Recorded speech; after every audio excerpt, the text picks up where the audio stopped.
Seperti yang diceritakan sebelumnya bahwa wafatnya dua orang terpenting dalam hidup Rasulullah SAW menyisakan duka yang mendalam, dan karena itu disebut sebagai Amul Huzni dalam sejarah tahun duka cita, tahun kesedihan.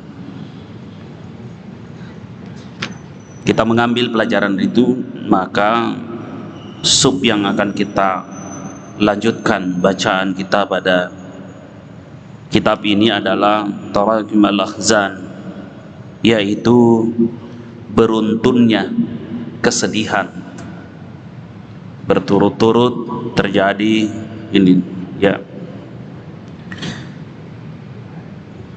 wafatnya dua orang penting itu, seolah Nabi merasakan seperti jatuh tertimpa tangga.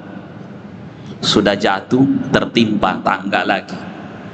Di tengah-tengah cemoohan dan serangan yang masih terus bertubi-tubi dilakukan kepada beliau dengan segala tipu daya, tipu muslihat yang dilancarkan oleh orang-orang kafir Quraisy pada saat itu, di tengah-tengah itu pula Nabi mengalami kondisi berduka cita.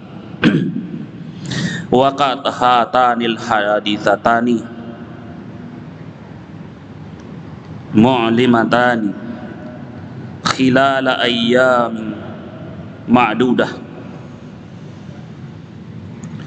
Jadi terjadinya dua musibah yang menyakitkan itu di beberapa hari, itu beberapa saat. Hatazat masyair hizan wal alam fi qalbi Rasulullah sallallahu alaihi wasallam. Itu kemudian menyisakan sedih dan duka yang amat mendalam di dalam sanubari, dalam hati sang kekasih Allah Rasulullah Muhammad sallallahu alaihi wasallam. Summalam tazal tatawali alaihi al-masaibu min qaumihi. Di tengah-tengah itu pula beliau masih terus digoncang, diganggu di dalam melakukan aktivitas dakwah beliau, dilakukan oleh orang-orang dari kafir Quraisy pada khususnya. Faqad kanu tajarra'u alaihi wa qasifuhu bin niqali wal aza ba'da mauti Abi Thalib. Dan itu puncaknya makin menjadi-jadi setelah wafatnya Abu Thalib. Ini semakin menjadi orang terpandang yang selama ini membela Rasulullah itu kini telah tiada, dan ini momentum yang dimanfaatkan oleh orang-orang kafir Quraisy untuk semakin menyakiti dan menghimpit Nabi sallallahu alaihi wasallam. Fazdadu ghamman ala ghammin, maka semakin sulitlah, semakin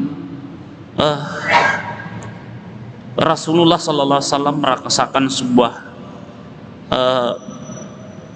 dilema yang sangat berat.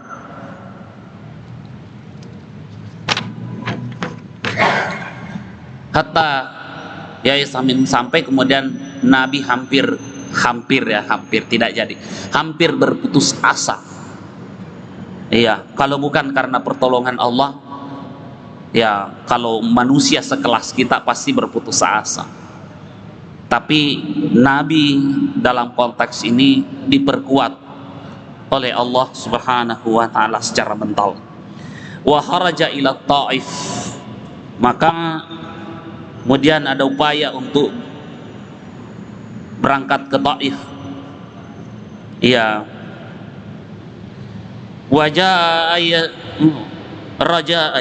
Rajaan ayyastajibu lida'watihi,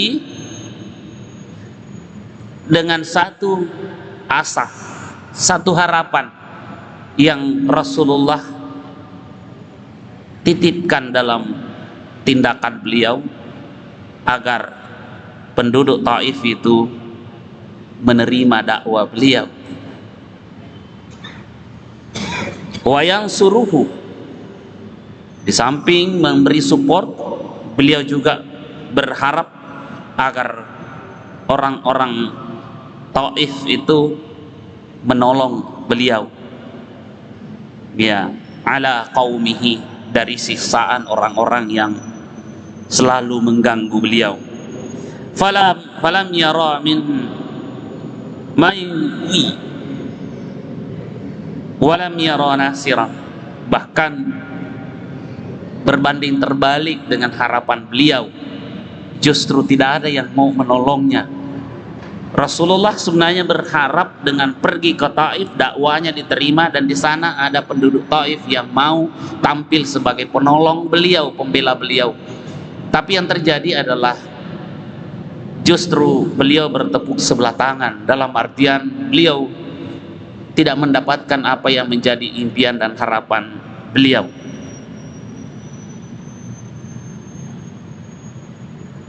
Wa dzuma dzalika asyaddal aza, justru yang terjadi adalah semakin menyerang dan menyakiti Nabi. Itu yang terjadi. Bayangkan Bapak Ibu sekalian,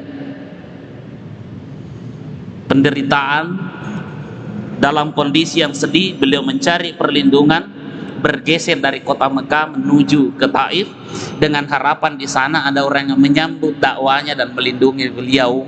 Tapi justru yang terjadi adalah sebaliknya. Ya. Wa nalu minhu ma lam yanalhu qaumuhu. Jadi justru yang dia dapatkan melebihi apa yang belum pernah didapati yang diperlakukan oleh orang-orang Quraisy. Orang-orang Taif lebih sadis dalam menghadapi Rasulullah sallallahu alaihi wasallam.